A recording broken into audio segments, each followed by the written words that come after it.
Vous êtes-vous déjà demandé jusqu'où les gens peuvent aller par amour? Dans cette histoire, la romance rencontre le danger et la confiance devient une arme à double tranchant. Une jeune femme pense avoir trouvé l'amour de sa vie, mais ce qu'elle découvre plus tard est quelque chose que personne n'aurait pu prévoir. Que feriez-vous si la personne en qui vous avez le plus confiance cachait un sombre secret? Restez jusqu'à la fin, car ce qui commence comme une histoire d'amour pourrait bien se terminer de manière inattendue. Je suis Émile et ce soir je célèbre mes 40 ans. La salle de réception est décorée avec un goût exquis, des lumières scintillantes et des fleurs fraîches. Tout cela à l'image de ma réussite. Je suis entourée de mes amis influents, des hommes et des femmes d'affaires, des visages familiers à la réputation bien établie. Je me tiens au centre de la pièce, un verre de champagne à la main, prêt à partager ma grandeur. « Oh, Émile, tu es un vrai magnate !» s'exclame Thomas, un de mes associés. Ses yeux brillent d'admiration, et je ne peux m'empêcher de sourire. « Oui, mon ami, mais n'oublions pas que ce succès n'est pas qu'une question de chance, réponds-je, feignant l'humilité. C'est du travail acharné. » Je lève mon verre et dans un élan théâtral, je déclare « à la réussite, à l'amitié et à l'amour ». Le bruit des verres qui s'entrechoquent résonne dans la salle et les rires fusent. Mais derrière moi, je sens la présence de Claire, ma femme. Elle est là, sobre et élégante, avec cette robe noire qui souligne sa silhouette délicate. Elle se tient en retrait, son regard perdu dans le vide. « Quoi ?»« Claire, viens ici !» l'appelai-je d'un ton autoritaire, la forçant à se rapprocher. Mes invités se tournent vers elle, et je ne peux m'empêcher de la présenter comme un trophée. Voici ma femme, la femme qui a eu la chance de m'épouser. Les rires éclatent, et je sens un frisson d'excitation. Mais au fond, je ne peux ignorer l'ombre qui passe sur le visage de Claire. Je décide d'enchaîner. Rappelez-vous notre voyage à Paris, Claire? Je me tourne vers l'auditoire, cherchant leurs regards amusés. J'ai tellement ri quand tu as essayé de commander un café en français. À cet instant, je perds le contrôle. Les anecdotes embarrassantes s'échappent de ma bouche et je ne vois pas les larmes qui commencent à couler sur les joues de ma femme. « Frisa, Émile, arrête !» murmure-t-elle. Mais je suis trop pris dans ma propre vanité. « Cursant !»« Non, c'est trop bon !» Je continue, ignorant ses appels à l'ordre. Les rires se font plus forts et je ne réalise pas que je suis en train de l'humilier, de la blesser. Claire finit par s'éclipser et je la regarde disparaître dans le jardin, un sentiment étrange de satisfaction mêlé de culpabilité. Mais je me dis que c'est juste une fête et qu'elle est trop sensible. Un peu plus tard, je la vois au loin, assise sur un banc, le visage caché entre ses mains. Juliette, sa meilleure amie, s'approche d'elle. Je les observe, la tête haute, en me disant que cela ne me concerne pas. « Sir et Claire, ça va ?» demande Juliette, sa voix douce et réconfortante. « Sorda? Non, ça ne va pas, Juliette. » Émile. Il ne comprend pas. Je ne suis pas un objet à exhiber. Tu sais qu'il ne le pense pas vraiment, n'est-ce pas? Répond Juliette, mais je peux voir l'hésitation dans ses yeux. Je les entends chuchoter, et cela m'agace. Je suis un homme puissant, après tout. Comment ose-t-elle parler de moi de cette manière? Je suis sur le point de me lever, mais je reste là, figée. Une partie de moi veut aller les rejoindre, mais une autre, plus arrogante, me dit de rester où je suis. Qui n'a jamais fait d'erreur lors d'une fête? Je suis Émile, après tout. La soirée continue, les rires et les toasts s'enchaînent. Mais au fond de moi, un frisson d'inquiétude commence à s'installer. Claire, ma douce Claire, ne mérite pas cela. Et pourtant, je ne peux pas m'empêcher de penser que tout cela fait partie du jeu. Peut-être qu'un peu d'humiliation la ramènera à la réalité. Je l'aperçois de nouveau, toujours là, mais cette fois, elle semble plus distante. Je me demande si je suis vraiment en train de perdre mon emprise sur elle, ou si c'est juste un moment passager. Dans le fond, je me sens invincible. Mais cette pensée me laisse un goût amer. Je me tenais dans le jardin, les larmes aux yeux, égarée dans le tumulte de la fête qui se déroulait à l'intérieur. Émile, mon mari, avait encore frappé. Ces mots résonnaient dans ma tête comme une mélodie désenchantée. Je voulais croire qu'il s'agissait d'une blague, mais l'ombre de son arrogance planait sur moi, pesante et froide. « Juan, Claire, regarde cette photo de toi au collège. C'était l'époque où tu pensais que porter des lunettes était à la mode, » avait-il déclaré, provoquant les rires de ses amis. Je m'étais éclipsée, le cœur lourd, ne pouvant plus supporter le regard amusé de ces inconnus. « Pretty sir. »« Claire, ça va ?» m'avait demandé Juliette, ma meilleure amie, en me rejoignant dans l'ombre du jardin. Ses yeux, pleins de compréhension, avaient cherché les miens. Je me sentais trahie non seulement par Émile, mais aussi par la situation dans laquelle je me trouvais. « Non, ça ne va pas, Juliette. Je suis fatiguée de me sentir comme une simple blague. »« Quoi, tu sais qu'il ne pense pas vraiment ce qu'il dit, n'est-ce pas ?» avait-elle tenté de me rassurer. Mais ces mots ne faisaient que renforcer ma détermination. Je ne voulais plus être l'ombre de cet homme. À cet instant, j'avais compris que je devais reprendre le contrôle de ma vie. Peut-être que je devrais me replonger dans l'art. Avais-je murmuré, une idée germait lentement dans mon esprit. J'avais toujours aimé dessiner, peindre, exprimer mes émotions à travers des couleurs. Tu te souviens de mes toiles à l'université? Juliette avait souri, un clin d'œil complice illuminant son visage. Oui, tu étais incroyable, tu devrais vraiment t'y remettre. Je savais qu'elle avait raison. J'avais laissé mes rêves de côté, sacrifiés sur l'autel de la perfection que je pensais devoir atteindre en étant la femme d'Émile.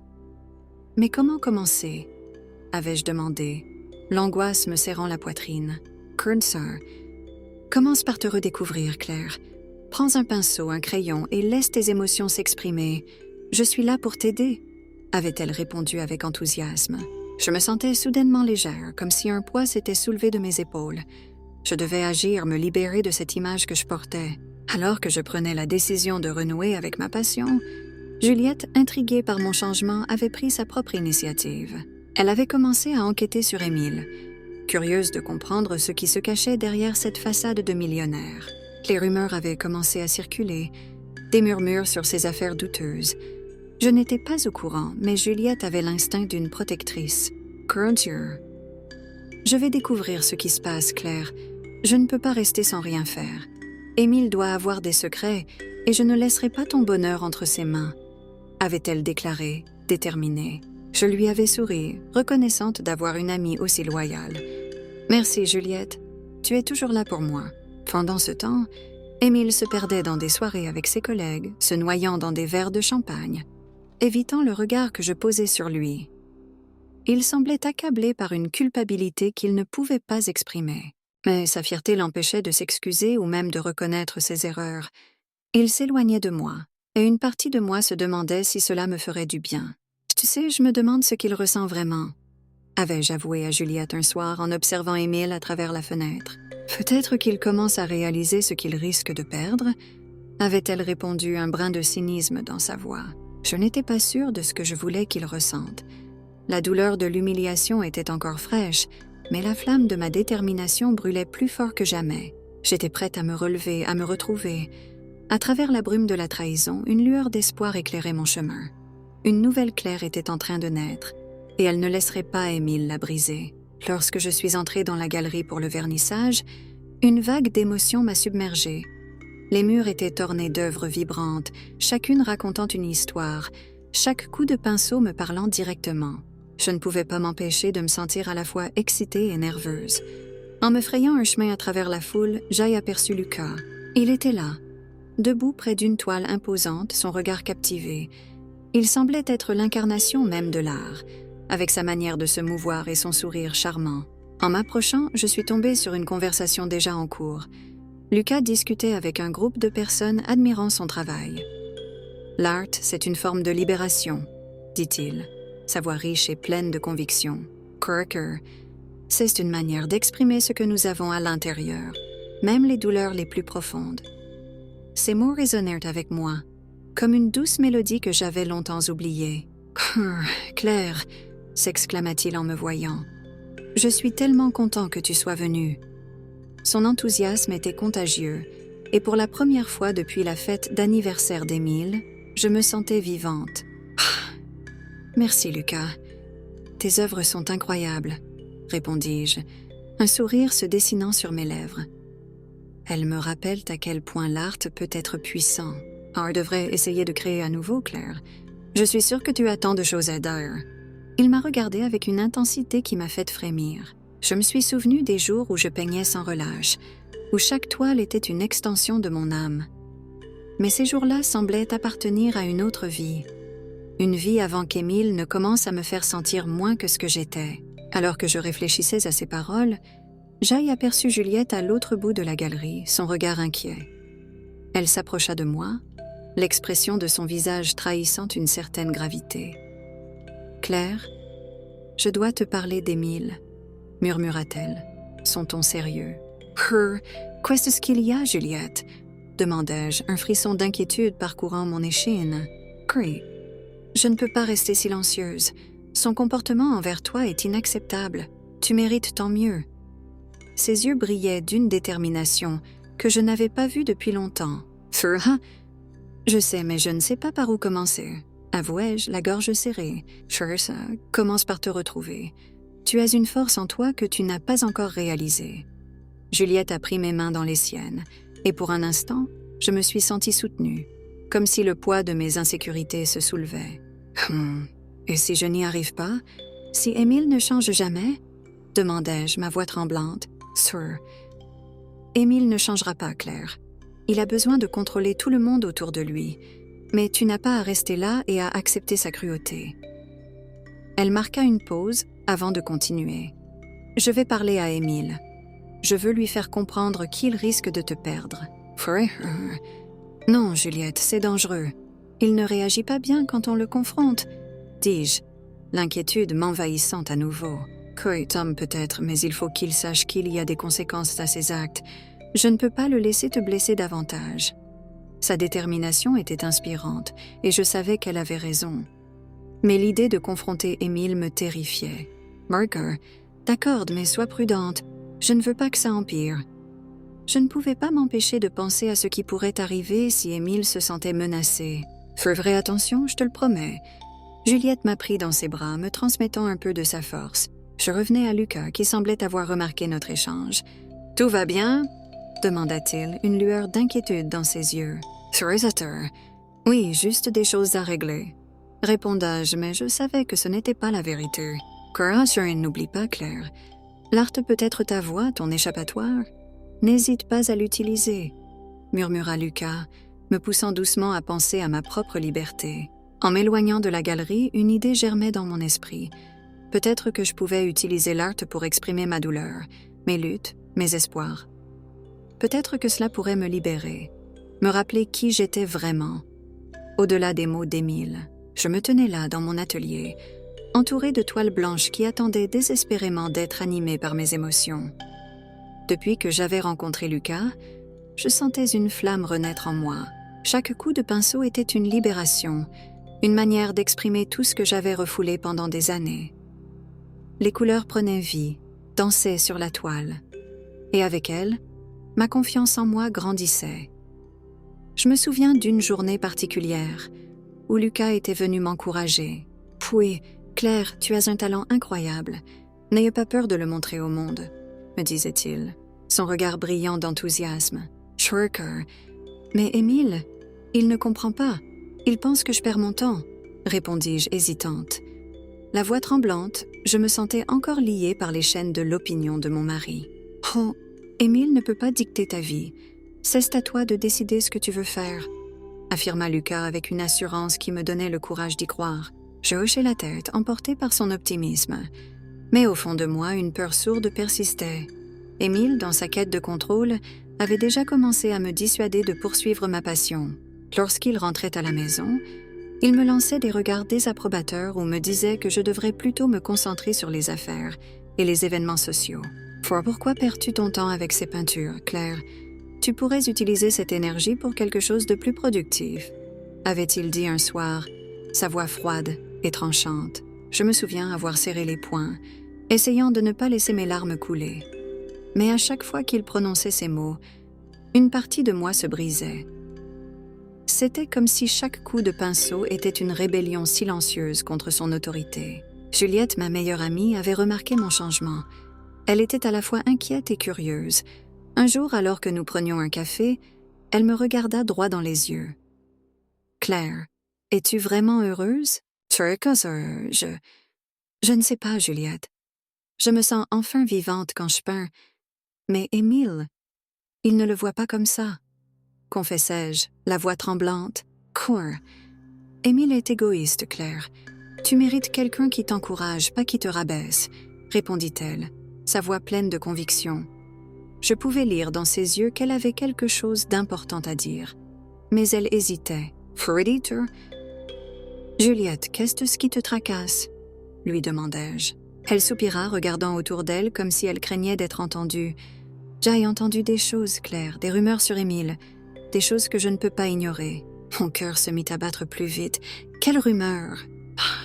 Je ne veux pas te blesser, mais j'ai des raisons de croire qu'il a une liaison, murmura-t-elle. Ses mots s'accrochèrent à moi comme des griffes, me faisant vaciller. Turna? Non, ça ne peut pas être vrai. Émile n'oserait jamais, répondais-je, la voix tremblante. Mais quelque part, une petite voix en moi commençait à douter. Les jours passèrent, et mes peintures attirèrent l'attention lors de petites expositions locales. Je me sentais revivre. Chaque prix que je remportais était une victoire contre l'oppression que j'avais subie. Et Émile, au lieu de me soutenir, devenait de plus en plus distant. Je pouvais sentir sa colère sourde, son envie de me rabaisser. Lors d'une exposition particulièrement réussie, je reçus un prix. Les applaudissements des invités résonnaient dans mon cœur comme une mélodie, douce et réconfortante. Mais en un instant, je vis Émile se lever de sa chaise, son visage déformé par la rage. « Claire, ce n'est qu'un prix insignifiant. N'oublie pas qui tu es vraiment, » lança-t-il, sa voix remplie de mépris. Mes mains tremblaient. Le soutien de Lucas, qui se tenait à mes côtés, me réconfortait, mais la douleur des mots d'Émile me transperçait. Je lui répondais, la voix ferme. « Peut-être que je découvre qui je suis vraiment, Émile. Et ça te fait peur, n'est-ce pas ?» Qu'il me dévisagea, une lueur de défi dans ses yeux. Je savais que je venais d'ouvrir une porte que je ne pouvais plus fermer, et cela me terrifiait. Mais pour la première fois depuis longtemps, je ressentais une force intérieure que je ne croyais pas avoir. Les jours qui suivirent, je continuais à peindre, à explorer cette nouvelle version de moi-même. Juliette, bien que préoccupée, me soutenait, mais je pouvais sentir qu'elle cachait quelque chose d'important. Je ne savais pas encore que la vérité sur Émile allait bientôt éclater, et que tout ce que je croyais savoir sur mon mariage était sur le point d'être remis en question. La soirée de gala était enfin arrivée, et l'atmosphère était électrique. Des lustres scintillants illuminaient la vaste salle, tandis que des murmures d'excitation et de rire flottaient dans l'air. Émile, impeccablement vêtu d'un costume noir, se tenait au centre de l'attention, un sourire arrogant sur le visage. Mais derrière ce masque de confiance, je sentais une tempête se lever en moi. Je savais qu'il s'apprêtait à dévoiler quelque chose de sordide, quelque chose qui me ferait sombrer un peu plus dans l'abîme. « Con, mes chers amis », commença Émile, sa voix résonnant dans la salle. « Ce soir, je vais vous révéler un secret. » Je pouvais sentir les regards se poser sur moi, des yeux curieux et avides de scandale. Mon cœur battait la chamade, et je me sentais piégée. « Corinne, Claire, ma merveilleuse épouse, a toujours eu un penchant pour l'art, » continua-t-il, son ton feignant l'admiration. Mais peu de gens savent qu'elle a été renvoyée de l'école d'art pour plagiat. Un silence de plomb s'installa, suivi de murmures d'incrédulité et de rires étouffés. Mon visage brûlait de honte, et je sentais mes jambes trembler. Je voulais disparaître, fuir cette pièce où je me sentais si vulnérable. « Co, Émile !»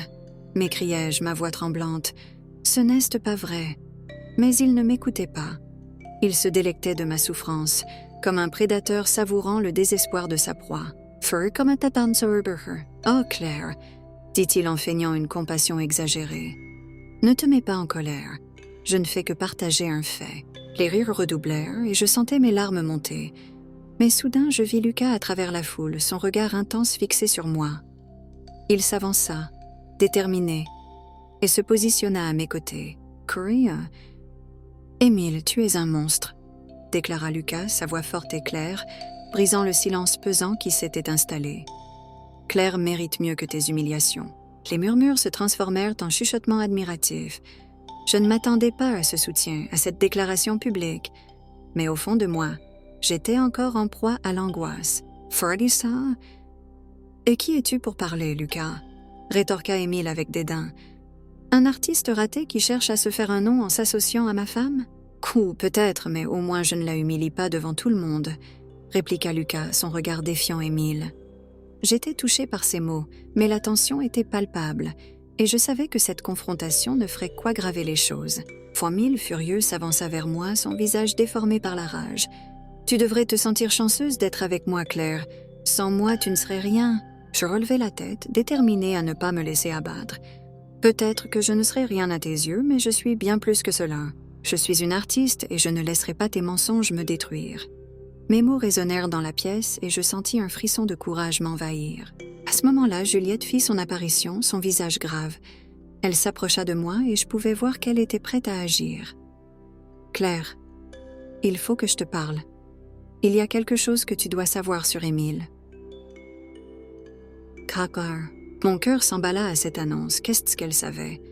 Émile, réalisant que la situation lui échappait, se tourna vers elle. « Tu n'oserais pas, Juliette. Tu n'as aucune preuve. »« Peut-être, mais je sais ce que tu es vraiment. » rétorqua-t-elle, sa voix pleine de détermination. Je pouvais voir la lutte entre eux et je réalisais que le moment de vérité approchait. Je sentais que ma vie était en train de basculer, que les secrets longtemps enfouis allaient être révélés. Le regard de Lucas me donnait de la force et je savais qu'il était temps de reprendre le contrôle de mon histoire. Je n'étais plus la victime d'Émile, mais une femme prête à se battre pour sa dignité et sa vérité. Je suis debout au milieu de la salle, le cœur battant à tout rompre, tandis que les murmures des invités résonnent autour de moi. Émile, arrogant et désespéré, se tient en face de moi, et je sens une montée de courage. Je ne peux plus rester silencieuse. Juliette et Lucas se tiennent à mes côtés, leurs regards me soutenant. Tout Émile, je commence, ma voix ferme mais tremblante. Il est temps que tu entendes ce que j'aille à dire. Les rires et les chuchotements cessent lentement. Tous les yeux se tournent vers nous. Je prends une profonde inspiration. Tu as humilié notre mariage, brisé ma confiance et, surtout, trahi notre amour.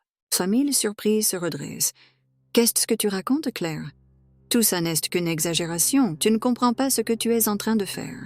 Sorry? Non, Émile, c'est toi qui ne comprends pas. Je lève la main pour le stopper. Tu as joué avec mes sentiments. Tu as menti, et tes infidélités ne sont plus cachées. Je jette un regard à Juliette, qui hoche la tête. Elle a découvert ses mensonges bien avant moi, et je peux voir la colère dans ses yeux. Farah? Quelle infidélité! Émile rit nerveusement, mais je vois qu'il commence à perdre son assurance. Ce sont des rumeurs, des mensonges. Tu te laisses influencer par tes amis. Farah, par mes amis? Je lui lance un sourire amer. Tu veux parler des amis que tu as invités ici pour te soutenir dans ta trahison, ou de ceux qui se moquent de moi à chaque occasion. Je me tourne vers l'assemblée qui est suspendue à mes lèvres. Je ne suis pas ici pour être la victime de tes jeux. Lucas s'avance, son regard déterminé. Émile, il est temps que tu prennes tes responsabilités. Claire mérite mieux que ce que tu lui as offert. Émile dévisage Lucas, visiblement agacé par son audace. Et toi, qui es-tu pour te mêler de ça? Un artiste sans avenir? Sa voix est empreinte de mépris. Foraker. Je suis quelqu'un qui respecte Claire, répond Lucas avec calme. Quelqu'un qui est prêt à l'écouter et à l'aider à se relever. Toi, en revanche, tu n'as fait que la rabaisser. Le silence s'installe alors que je sens une vague de force m'envahir. Je me tourne à nouveau vers Émile. Tu penses que tout cela ne te coûtera rien? Que tu peux continuer à vivre dans ce mensonge? Je me penche légèrement en avant, le défi dans mes yeux. Sure. Je ne suis pas la femme soumise que tu as toujours cru que j'étais. J'ai découvert quelque chose sur ma famille, une fortune que je n'ai jamais soupçonnée. Les murmures reprennent de plus belle, et je vois le visage d'Émile blêmir. Quoi, tu plaisantes, n'est-ce pas? Quoi? Non, Émile, c'est la réalité. Je prends une pause, savourant son choc. Je n'ai plus besoin de toi pour vivre. J'ai une vie à bâtir, et je ne te laisserai plus me contrôler. Juliette, toujours à mes côtés, prend la parole. Émile, tu as pris Claire pour acquise, et maintenant, il est temps qu'elle prenne le contrôle de sa vie. Elle se tourne vers moi, un sourire complice sur son visage. Tu es plus forte que tu ne le crois, Claire. Émile, réalisant que sa façade commence à se fissurer, regarde autour de lui, cherchant du soutien parmi ses amis. Mais je peux voir que le respect qu'il avait pour lui s'estompe. Fernanda, vous ne pouvez pas croire ce qu'elle dit, c'est absurde. Sa voix tremble, trahissant sa panique. Mais je ne reculerai pas. Émile, c'est fini, je ne suis plus la femme que tu as écrasée sous ton arrogance. Je suis prête à partir, à me libérer de tes chaînes. Le regard des invités se tourne vers moi, et je sens une vague d'énergie me traverser. Furry Keen Sturkandan Me Damar,